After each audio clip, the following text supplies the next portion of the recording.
কিছুদিন আগে fruit custard বানিয়েছিলাম, দারুণ প্রশংসা পেয়েছি। অনেক বন্ধুরা ভালো ভালো কমেন্ট করেছেন, আমার খুব ভালো লাগলো। ভাবলাম আজকেও ফ্রুট কাস্টার্ড বানিয়ে নেবো, তবে অবশ্যই ভিন্ন পদ্ধতিতে। এই পদ্ধতিতে বানিয়ে দেখবেন, খেতে কিন্তু দারুণ লাগবে গরমকালের দুপুরগুলোতে। সেই জন্য আমি এখানে প্রথমেই নিয়ে নিয়েছি একটা মোটা প্যানের কড়াই, তার মধ্যে দিয়ে দিলাম ঘি, হাফ চামচের মতন ঘি দিয়েছি, আর সিমাই দিয়ে দিয়েছি। এই যে ফ্রুট কাস্টার্ডটা বানাবো অবশ্যই সিমাই দিয়ে বানাবো, দারুণ খেতে হয়।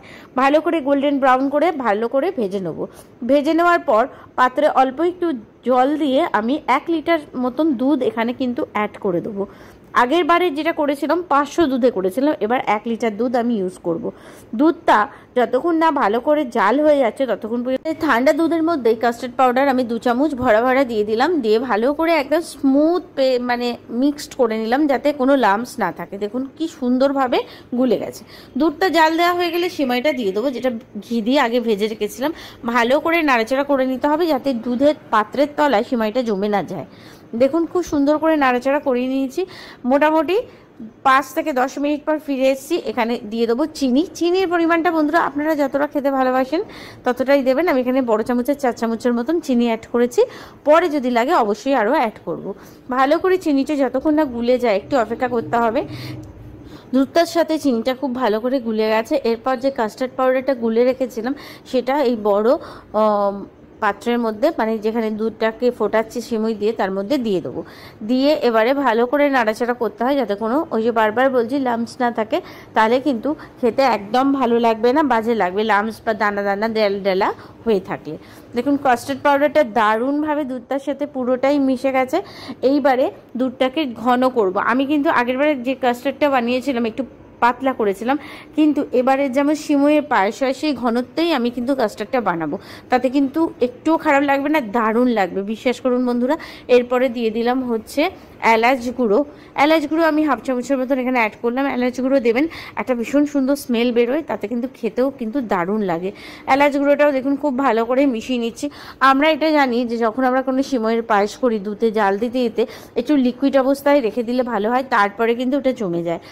সেই রকমই আর বেশি ফোটাবো না। এর মধ্যে দিয়ে দিলাম ফ্রেশ ক্রিম, অপশনাল নয়, এটা কিন্তু মাস্ট অ্যাড করতেই হবে, তাহলে কিন্তু একটা দারুণ টেস্ট পাবেন।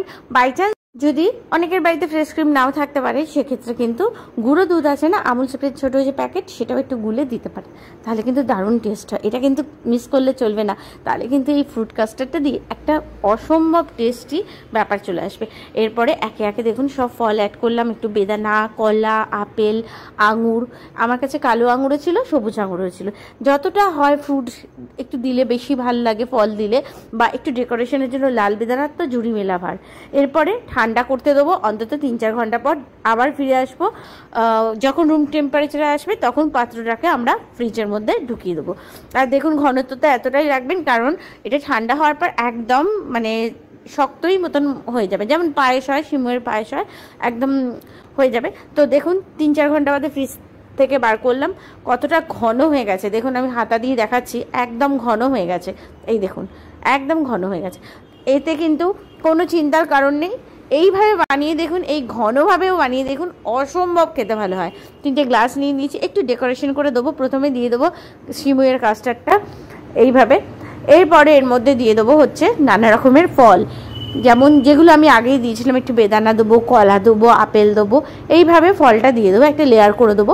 তারপরে আবার সিমুইয়ের কাস্টার্ডটা দেবো, দিয়ে এরপরে ওপর থেকে একটু ডেকোরেশন করব। বেদানা দেবো, একটু আঙুর দেবো, আর কিছু ড্রাই ফ্রুটস, আমি এখানে কাজু আর কিশমিশ কুচিয়ে রেখেছিলাম, সেই ড্রাই ফ্রুটসটা ওপর দিয়ে ছড়িয়ে দেবো। উফ, অপূর্ব হয়, দেখতেও যেমন খুব অ্যাট্রাকটিভ হয়েছিল, খেতেও 4 গুণ ভালো হয়েছিল। আগের দিন যে একটু লিকুইড ধরনের ফ্রুট কাস্টার্ডটা বানিয়েছিলাম, সেটা তো খেতে খুবই সুন্দর হয়েছিল। বন্ধুরা এইটা আপনারা একবার এই প্রসেসে যেমন আমি দেখাচ্ছি একটু ঘন করে বানিয়ে দেখুন, সত্যি বলছি বন্ধুরা অসাধারণ টেস্ট হয়েছিল।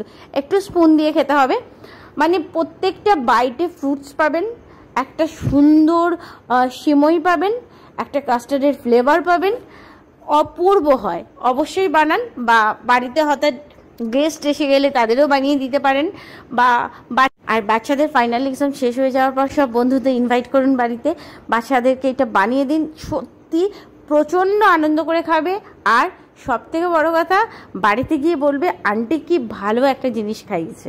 তো বন্ধুরা, আজকের এই রেসিপি বা এই গরমের দিনে এই ফ্রুট সিমাই কাস্টার্ডটা যদি ভালো লেগে থাকে অবশ্যই আমার সাথে থাকবেন, পাশে থাকবেন। তাহলে আজকের মতন বিদায় নিই, আবার আসবো পরবর্তী ভিডিওতে। সকালে ভালো থাকবেন, সুস্থ থাকবেন। বাই বন্ধুরা।